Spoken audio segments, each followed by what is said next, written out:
والضحى والليل إذا سجى ما ودعك ربك وما قلى وللآخرة خير لك من الأولى. رسول کی ذات کو دیکھنا ہے تو قرآن کو دیکھو، رسول کا عمل دیکھنا ہے تو قرآن کو دیکھو، رسول کا خلق دیکھنا ہے تو قرآن کو دیکھو، رسول کی سیرت طیبہ دیکھنا ہے تو قرآن دیکھو، رسول کا عمل دیکھنا ہے تو قرآن دیکھو. اب ذرا قرآن کا انداز دیکھو. وما رمیت اذ رمیت وما رمیت اذ رمیت. کیا بات ہے اے محبوب، تم نے نہیں پھینکا جب تم نے پھینکا. یعنی انکار بھی ہے، اقرار بھی ہے، اس بات بھی ہے، نفی بھی ہے. قرآن کی اس فصاحت و بلاغت پر سر دھننے کو دل چاہتا ہے. تم نے جب پھینکا، تم نے نہیں پھینکا، پھر کس نے پھینکا؟ ولیکن اللہ رما، لیکن اللہ نے پھینکا. تو نبی کے پھینکنے کو خدا اپنا پھینکنا کہے گا، نبی کے فعل کو خدا اپنا پھینکے گا. بات سمجھ میں آئی؟ جو نبی نے کہا وہ خدا نے کہا، جو نبی نے کیا اللہ فرماتا ہے میرا فعل میرا عمل. اب دیکھیے دو چیزیں، ایک حضور کا قول اور ایک حضور کا فعل. قول اور فعل. اور اللہ نے کیا؟ سرکار کی شان دیکھو. سرکار کی شان کیا ہے؟ واللہ یعصمک من الناس. اے محبوب تمہیں کسی پروٹوکول کی ضرورت نہیں، لوگوں سے تمہاری حفاظت میں کروں گا. اور جب یہ آیت نازل ہوئی نا تو حضور نے منع فرما دیا صحابہ کو میرے ساتھ رہنے کی ضرورت نہیں، کبھی کبھی آؤ. میرے ساتھ رہنے کے لیے محافظ بن کے میرے ساتھ نہ رہنا، اس لیے کہ میری حفاظت رب نے اپنے ذمہ کرم میں لے لیا. میرا محافظ اللہ، واللہ یعصمک، اور اللہ تمہاری حفاظت کرے گا لوگوں سے، تمہاری ذات کی بھی حفاظت کرے گا، تمہاری بات کی بھی حفاظت کرے گا. صرف ذاتی رہے محبوب، میں تمہارے قول کی بھی حفاظت کروں گا. جو تم نے کیا ہے، جو کہا ہے اس کی بھی حفاظت کروں گا، جو کیا ہے اس کی بھی حفاظت کروں گا. یعنی جو قول ہے اس کی بھی حفاظت کروں گا، اور جو تمہاری سنت ہے اس کی بھی حفاظت کروں گا، ہے نا؟ اس کی بھی حفاظت کروں گا. جو کچھ کہا اس کی بھی حفاظت کروں گا. جب دنیا قائم رہے گی مصطفیٰ تو میرے محبوب ہونا، تمہارا قول بھی باقی رکھوں گا، تمہارا فعل بھی باقی رکھوں گا. اگر نبی کا قول دیکھنا ہے تو بخاری کھولو، نبی کا قول دیکھنا ہے تو مسلم شریف دیکھو، نبی کا قول دیکھنا ہے تو ابن ماجہ دیکھو، نبی کا قول دیکھنا ہے تو ابو داؤد دیکھو، نبی کا قول دیکھنا ہے تو ترمذی دیکھو، نبی کا قول دیکھنا ہے تو کنز العمال دیکھو، نبی کا قول دیکھنا ہے تو مشکات دیکھو، ہے نا؟ حضور نے جو کچھ کہا وہ حدیث کی کتابوں میں ایک ہے قول اور ایک ہے کہنا، ایک ہے کہنا. قلم کی مدد سے کاغذ پر قول کو تو لیا جا سکتا ہے، فعل کو نہیں. اس لیے کہ فعل لکھنے والی چیز نہیں ہے، فعل کا ذکر ملے گا حدیث کی کتابوں میں. حضور نے ایسا کیا، حضور نے ایسا کیا، حضور کی یہ سنت، حضور کا یہ طریقہ، حضور کا یہ طریقہ. تو اب دیکھیے رسول کے کھانے پینے کا ذکر بخاری مسلم میں ملے گا مگر کھانا پینا نہیں ملے گا. نبی کے اٹھنے بیٹھنے کا ذکر حدیث کی کتابوں میں ملے گا مگر اٹھنا بیٹھنا نہیں ملے گا. اور اللہ نے کہا محبوب میں تمہارے قول کی بھی حفاظت کروں گا، جو کچھ تم بولے وہ بھی دنیا میں رہے گا، جو تم نے کیا وہ بھی دنیا میں باقی رکھوں گا. تو جب اللہ نے اپنے ذمہ کرم میں لے لیا تو کتنا شاندار انتظام، اور اس انتظام میں کتنا اہتمام. جب حضور کے قول کی حفاظت کی بات آئی، امام بخاری آ رہے ہیں، امام مسلم آ رہے ہیں، امام ترمذی آ رہے ہیں، امام نسائی آ رہے ہیں، جماعت پر جماعت آ رہی. اور جب نبی کے فعل کی حفاظت کی بات آئی تو عبد القادر جیلانی آ رہے ہیں، حسن بصری آ رہے ہیں، سری سمدی آ رہے ہیں، جنید بغدادی آ رہے ہیں، عطائے رسول حضور غریب نواز آ رہے ہیں، نظام الدین اولیاء آ رہے ہیں، مختوم اشرف جہانگیر سمنانی آ رہے اگر مصطفیٰ کا قول دیکھنا ہے تو ابن ماجہ دیکھو، اور مصطفیٰ کا فعل دیکھنا ہو تو ذات خواجہ سبحان سبحان زندہ باد قرآن حضور صلی اللہ علیہ وسلم کی صورت جسمانیہ کا نقشہ، اس نے قرآن دیکھا، اس نے حضور کی زیارت کر لی، مانوی صحیح زیارت کر لی، دیدار کر لیا۔ دوستو قرآن یہ بھی اللہ کی کتاب، یہ بھی اللہ کی کتاب، اور نبی کی ذات یہ بھی اللہ کی کتاب، دونوں کتاب تو قرآن۔ ہم ٹھہرے اہل سنت، ہم جب نماز پڑھتے ہیں ایک قرآن کی ہم تلاوت کرتے ہیں اور ایک قرآن کا ہم تصور جماتے ہیں، ہے نا؟ اور اس قرآن کا اگر تصور یہ ہے کہ ایک قرآن سامع، ایک قرآن ناطق، قرآن یہ بھی خدا کی کتاب ہے مگر خاموش کتاب، میرے سرکار کی ذات خدا کی بولتی ہوئی کتاب، ایک قرآن ثابت ہے، ایک قرآن ناطق ہے۔ اب ہم نماز پڑھتے ہیں تو اس میں ایک کی تلاوت کرتے ہیں، ایک کا تصور، کیا بندگی ہے صاحب؟ اس بندگی میں کتنی زندگی ہے؟ وہ بندگی کیسے جس میں حضور کا تصور نہ ہو، جس میں خیال نہ آئے، خیال تو آنا ہی چاہیے۔ وہ نماز کیسی جس میں مدنی تاکہ کا خیال نہ آئے، خیال تو آئے گا، تصور تو آئے گا۔ اور اتنا بتائے حضور کا خیال آئے، آپ کا کیا خیال؟ سبحان اللہ سبحان اللہ۔ آپ کا کیا خیال ہے؟ حضور کا خیال آنا چاہیے کہ نہیں آنا چاہیے؟ آنا چاہیے کہ نہیں آنا چاہیے؟ یہ انداز کس کا ہے؟ آنا چاہیے کہ نہیں آنا چاہیے؟ بھگانا چاہیے کہ نہیں بھگانا چاہیے؟ ارے بنگال بازار کیوں رہی ہے بھائی؟ کہاں آپ کیوں ہیں؟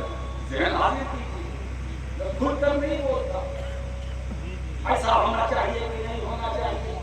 ایسا ہونا چاہیے کہ نہیں ہونا چاہیے؟ کیا اشارہ یہ پوری مانی میں کس کی ہے؟ ارے پورے دعوت ہو، آگے نہیں ہو۔ ارے ایسا آپ بیداری ایسی پیدا کرے کہ لگے کہ ہم پورے گاؤں میں، آگے گاؤں میں نہیں، یہ پورے گاؤں ہے۔ اس پہ تو ہمارے بزرگوں کے بڑے بڑے کتابیں، اشرف صوفیہ، حضرت شاہ اشرف حسین رحمۃ اللہ علیہ، مولانا حضرت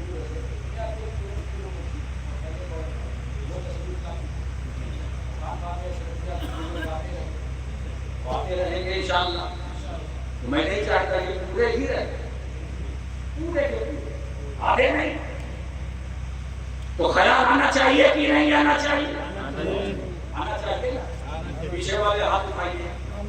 نماز میں حضور کا خیال آنا چاہیے کہ نہیں؟ تصور آنا چاہیے کہ نہیں؟ آنا چاہیے نا؟ آپ کا خیال یہی ہے نا؟ یہی خیال ہے نا؟ ہم تو چاہتا ہوں کہ یہ خیال عقیدے میں ڈال دو،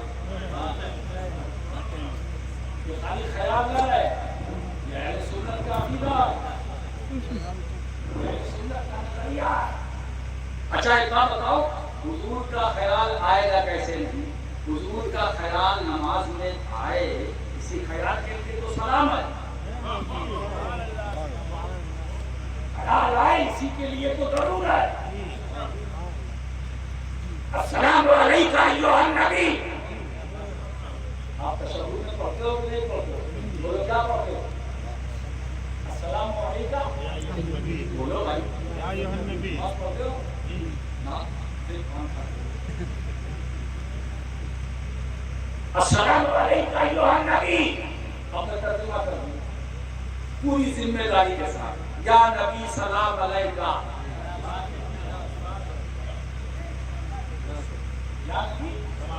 سلام علیکہ اردو میں، عربی میں السلام علیکم ایھا النبی، اردو میں یا نبی سلام علیکہ، پریشانی کیوں ہے بابا؟ وہ کیا بات ہے نماز میں تم سلام پڑھ لیتے ہو، باہر ہوتے ہو تو منع کرتے ہو؟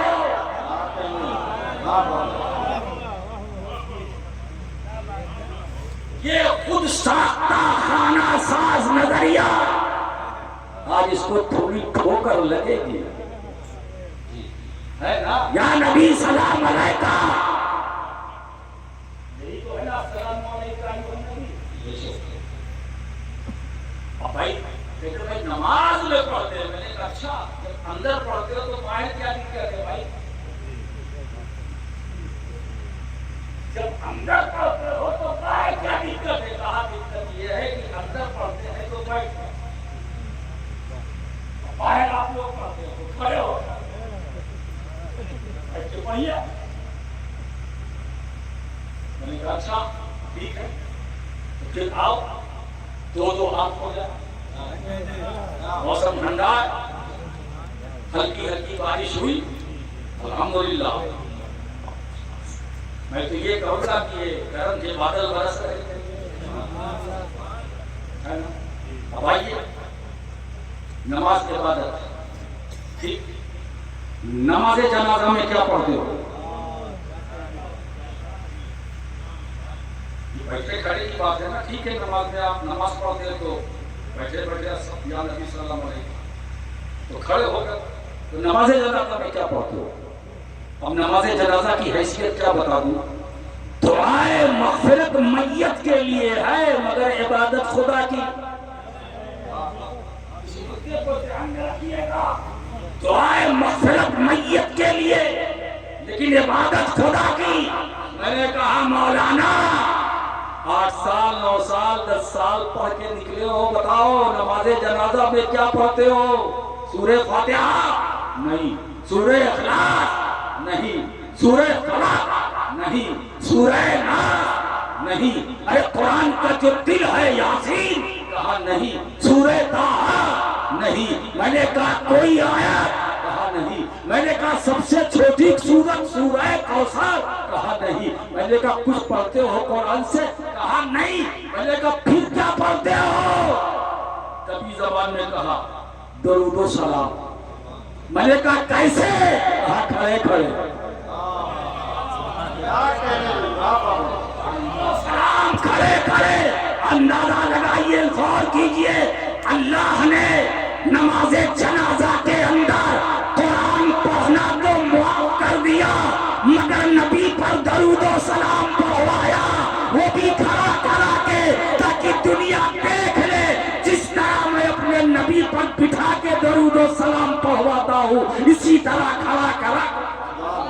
نعرہ تکبیر، نعرہ رسالت، پیغام مخدوم اشرف، نعرہ تکبیر، نعرہ رسالت۔ یہ ہے شان مصطفیٰ، یہ ہے عظمت مصطفیٰ۔ آپ بتائیں نماز کے اندر، اچھا دیکھیے نماز میں آپ جو کچھ پڑھتے ہیں کس کے لیے؟ اللہ کے لیے۔ جو کچھ کرتے ہیں اس کے لیے اللہ کے لیے۔ یہ تعدیل ارکان رکوع سجدہ آدھا کس کے لیے؟ اللہ کے لیے۔ ہاتھ اٹھاتے ہیں کانوں کی دعوت کس کے لیے؟ اللہ کے لیے۔ تلاوت جو کرتے ہیں کس کے لیے؟ اللہ کے لیے۔ بات صحیح ہے نا؟ نماز میں جو کچھ آپ کرتے ہیں کس کے لیے؟ نماز میں جو کچھ پڑھتے ہو کس کے لیے؟ تو آپ نماز میں سلام بھی پڑھتے ہو، جواب دو کس کے لیے؟ نماز میں درود پڑھتے ہو وہ کس کے لیے؟ پتہ یہ چلا کہ سلام مصطفیٰ پر عبادت خدا کی، درود مصطفیٰ پر عبادت خدا کی، ذکر مصطفیٰ کا عبادت خدا کی، ذکر چرچا رسول کا عبادت خدا کی۔ دوستو اب جو پیغام رسالت کی بات آئی تو ہم سن لو پیغام رسالت وہ کیا ہے؟ پیغام رسالت ہے میرے آقا نے فرمایا ذکر علی کی نبادہ، علی نبادہ، علی کا ذکر کرنا عبادت ہے۔ اب آئیے دوسری حدیث، النظر الی وجہ علی نبادہ، علی کا چہرہ دیکھنا خدا کی عبادت۔ اللہ کی عبادت اور یہ حدیث ہے کہاں سے؟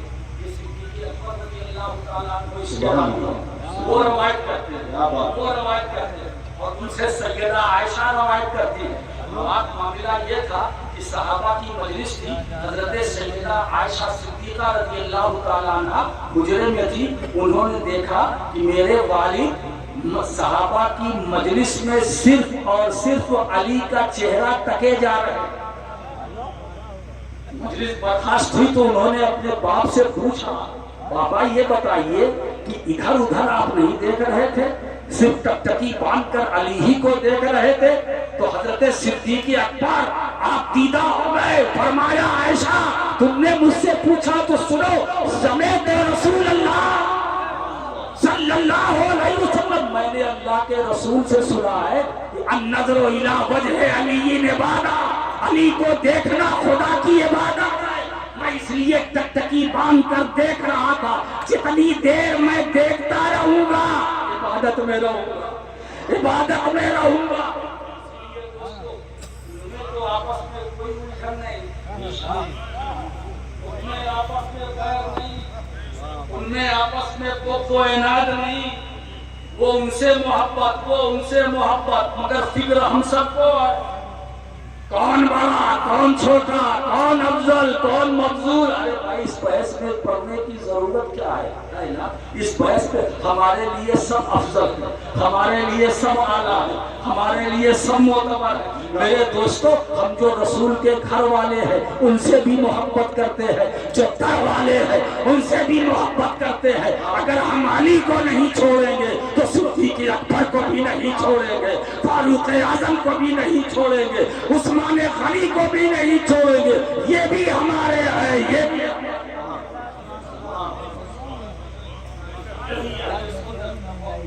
میرے دوستو برات گرامی، صحابہ سے بھی پیار کرو، اہل بیت سے بھی پیار کرو۔ اور ایک میں سنا دوں بتا دوں آپ کو بھی آسانی ہو، حضور نے جسے چاہا آپ بھی چاہے، حضور نے جسے نہیں چاہا آپ بھی نہ چاہے، حضور نے جو پسند کیا آپ بھی پسند کریں، حضور نے جسے ناپسند کیا آپ بھی اسے ناپسند کریں۔ بس بات ختم ہو گئی، یہ پیمانہ ہم نے آپ کو دے دیا ہے۔ اب یہ پتہ لگا لیجیے کہ حضور نے جسے چاہا، کسے نکالا، کسے پسند کیا، کسے عہد کر دیا، یہ آپ اس کا جائزہ لیجیے۔ جسے پسند کیا اس سے آپ بھی محبت کیجیے، اور جسے عہد کر دیا اس سے آپ بھی عداوت کیجیے۔ میرے دوستو تو یہ بھی ہمارے ہیں، وہ بھی ہمارے ہیں، مگر نبی تو نبی، میرا نبی قرآن ناطق بولتا ہوا قرآن ہے۔ اسی لیے کیونکہ سرکار بولتے قرآن، اس لیے حضور پہلے آئے، حالانکہ اللہ قادر مطلق پہلے قرآن بھیجتا بعد میں ترتیب، پہلے قرآن آئے بعد میں نبی، وہ قادر مطلق مگر نہیں، پہلے رسول آئے بعد میں کتاب۔ کیوں؟ الرحمن علم القرآن، سکھانے والا رحمان اور سیکھنے والا حبیب رحمان۔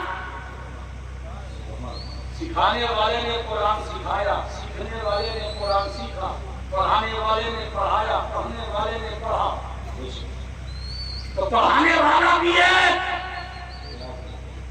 اور پڑھنے والا بھی ہے۔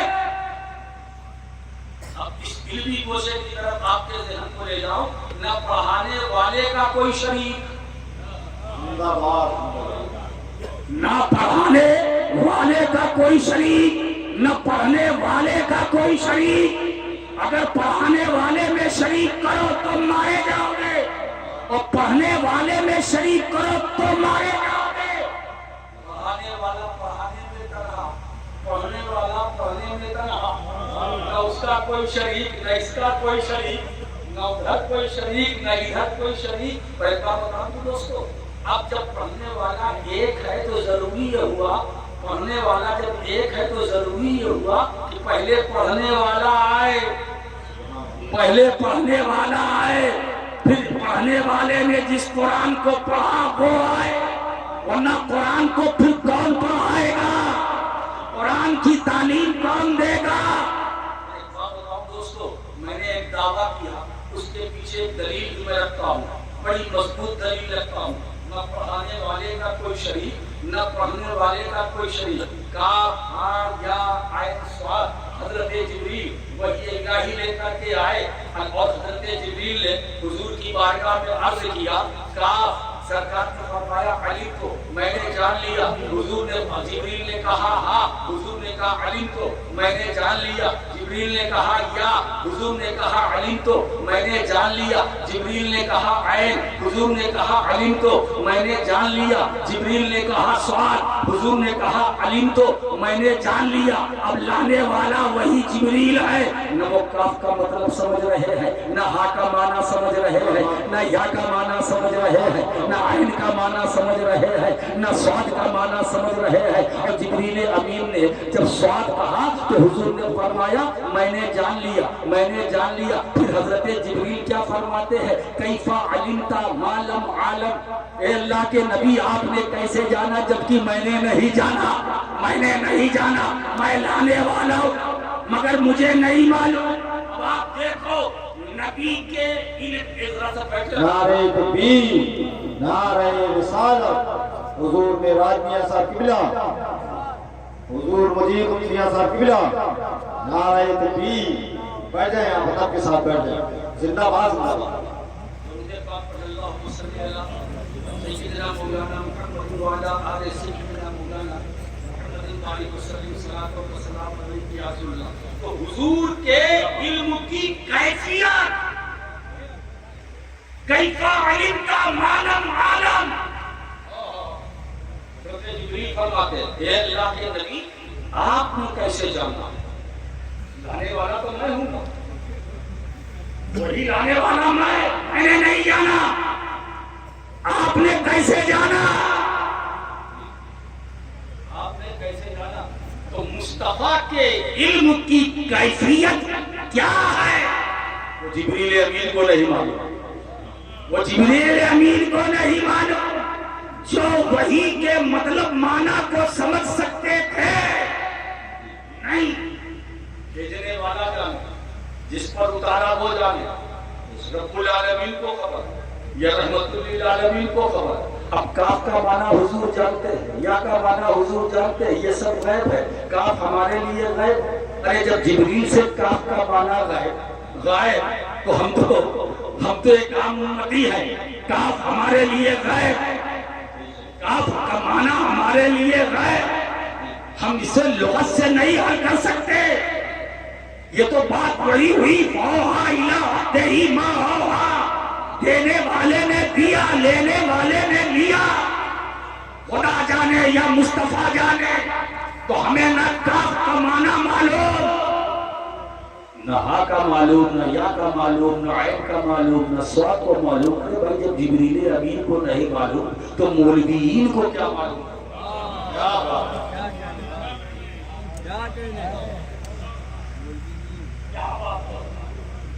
ہے نا؟ اس سے پتا چلا۔ اب میں کہنا کیا چاہتا ہوں، کاف ہا یا عین صاد کا معنی جبریل امین کے لیے نہ سمجھنا ضروری تھا۔ مفتی صاحب، کاف ہا یا عین صاد کا معنی جبریل امین کے لیے نہ سمجھنا ضروری تھا اور حضور کے لیے سمجھنا ضروری تھا۔ جبریل امین کے لیے نہ سمجھنا ضروری تھا اور سید المرسلین کے لیے سمجھنا ضروری تھا، تاکہ بات صاف ہو جائے کہ اگر قرآن کا پڑھانے والا ایک ہے تو قرآن کا پڑھنے والا بھی ایک ہے، قرآن کا پڑھنے والا بھی ہے۔ خدا نے فرمایا سرکار متعلم بھی ہے اور معلم بھی، حضور متعلم بھی ہے معلم بھی۔ متعلم تو معلم اللہ اور معلم تو متعلم ساری کائنات۔ کیا بات ہے، جسے درسگاہ رسالت کہتے ہیں، جسے درسگاہ نبوت کہتے ہیں، وہاں کے طلبہ وہاں کے طلبا اور ایک بات بتاؤں، میں ایک جملہ نظر کرتا ہوں، اسلام کی سب سے پہلی درسگاہ اصحاب صفہ کا چبوترا، وہاں مقدس ہے، پاکیزہ چبوترا ہے، سرکار جلوہ بار ہوتے تھے، درس تزکیہ کرتے تھے، درس تزکیہ یہ دیتے تھے، تعلیم دیتے تھے، تعلیم کتاب دیتے تھے، حکمت کی باتیں بتاتے تھے میرے سرکار، اسی چبوترے پر بیٹھ کر، اور اسی درسگاہ کے تلامذہ تھے، ہے نا؟ کون ہے؟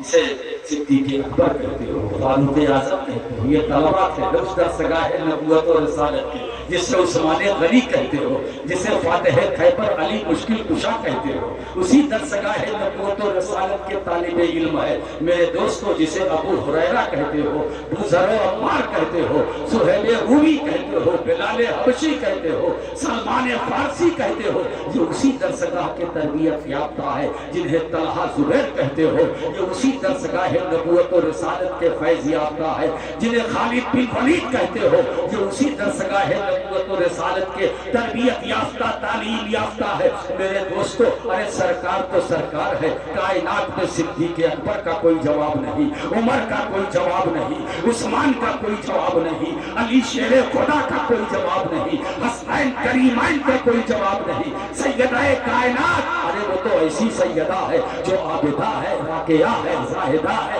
ساجدہ ہے، عارفہ ہے، عالمہ ہے، کیا نہیں ہے میرے دوستو۔ سیدہ کی بات آتی ہے تو وہ تو ایسی تربیت، اسی درسگاہ نبوت کی تربیت یافتہ ہے۔ جب سیدہ کی بات آتی ہے تو ایک جملہ میں دیتا ہوں، سیدہ وہ ہے سیادت جس پہ ناز کرے وہ فاطمہ، بندگی جس پر ناز کرے وہ فاطمہ، عبادت جس پر ناز کرے وہ فاطمہ، تقوی جس پر ناز کرے وہ فاطمہ، اور خود سرکار جس پر ناز کرے وہ سرکار جس پر ناز کرے۔ ارے یہ وہ سیدہ کائنات ہے جو آیت تطہیر کا شان نزول ہے، شان نزول ہے۔ دوستو اگر ان کی طہارت دیکھنا ہے، طہارت جس پر ناز کرے وہ فاطمہ، عبادت جس پر ناز کرے، پاکیزگی جس پر ناز کرے وہ فاطمہ میرے دوستو، سخاوت جس پر ناز کرے وہ فاطمہ، عنایت جس پر ناز کرے وہ فاطمہ میرے دوستو۔ تو سرکار یہ میری جگر کا ٹکڑا ہے، یہ میری جگر کا گوشہ ہے، یہ جگر گوشہ مصطفیٰ ہے، تو یہ سب اسی درسگاہ ہے نا۔ اصحاب صفہ اسلام کی سب سے پہلی درسگاہ، تو ایک معلم ساری کائنات میرے سرکار نے علم کو تقسیم کیا، چلا ہے لیکن صحابہ سے تابعی سے تابعی کو ملا، خواجہ حسن بصری سے طریقت کا سلسلہ چلا، اور میں صرف طریقت ہی نہیں علم کا بھی سلسلہ چلا، اس لیے کہ آپ ذرا دیکھیے یہ جو حبل اللہ کی بات آتی ہے نا، وَاعْتَصِمُوا بِحَبْلِ اللَّهِ جَمِيعًا وَلَا تَفَرَّقُوا، اللہ کی رسی کو مضبوطی سے پکڑ لو۔ تو امام جعفر صادق کیا فرماتے ہیں؟ نحنو حبل اللہ، ہم اللہ کی رسی، ہم اہل بیت اللہ کی رسی ہے۔ یہ بات لوگوں پر مانے ہیں، مگر تفصیل نہیں میری نظر سے گزری تو حکیم علماء حضرت علامہ رحمۃ اللہ تعالیٰ علیہ، وہ حبل اللہ جو حبل ہے، حبل سے مراد اللہ کی رسی، رسی کی تفسیر کرتے ہیں، رسی سے مراد قرآن، یعنی قرآن کو مضبوطی سے پکڑ لو، رسی سے مراد دین، اللہ کا دین، یعنی اللہ کے دین کو مضبوطی سے پکڑ لو۔ اور تیسرا قول کیا ہے؟ اہل بیت کا دامن، اللہ کی رسی ہے، اہل بیت کو مضبوطی سے پکڑو، یہ اللہ کی رسی ہے۔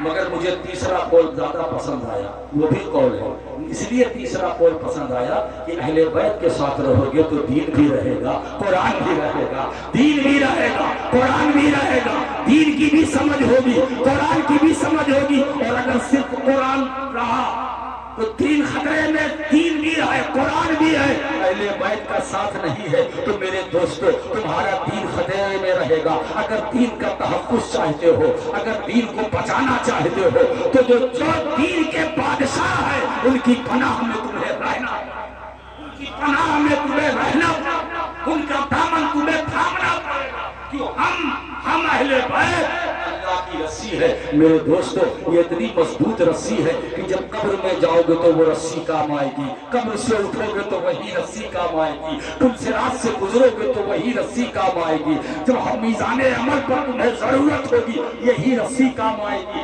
جب تم قیامت کے میدان میں کوئی کام آئے یا نہ آئے یہ رسی جس کو تم نے پکڑا ہے اہل بیت یہ تمہارے کام آئیں گے۔ اس لیے محدث اعظم نے دو مصرے میں اہل سنت کا نظریہ پیش کر دیا کہ شامیانہ نہیں، خورشید قیامت کے لیے کالی کملی کے سوا چادر عطرت کے سوا، کالی کملی کے سوا چادر میرے دوستو میدان قیامت ہوگا، اب مصطفیٰ کی کملی ہوگی اور چادر عطرت ہوگی، یہ چادر عطرت اہل بیت کی چادر ہوگی اور میرے سرکار کی کملی ہوگی، یہاں بھی پناہ وہاں بھی پناہ، اس سے ہٹو گے تو کوئی پناہ دینے والا نہیں ہے، محبت سب سے کرو مگر پناہ ملے گی تو انہی کے پاس، پر امان ملے گا تو انہی کے پاس۔ سرکار علیہ السلام یہ پیغام رسالت ہی ہے، حضور علیہ السلام ارشاد فرماتے ہیں کہ آسمان کے کچھ ایسے تارے ہیں، میں مفہوم بیان کر رہا ہوں، جو زمین والوں کے لیے امان ہے، جو زمین والوں کے لیے امان ہے، کچھ ایسے ستارے ہیں جس سے زمین والوں کو امان ملتا ہے، مگر میرے گھر والے اِنَّ أَهْلَ بَيْتِي امان لِأُمَّتِي، مگر میرے اہل بیت میری امت کے لیے امان ہے۔ تو امتیوں اگر امان چاہتے ہو پناہ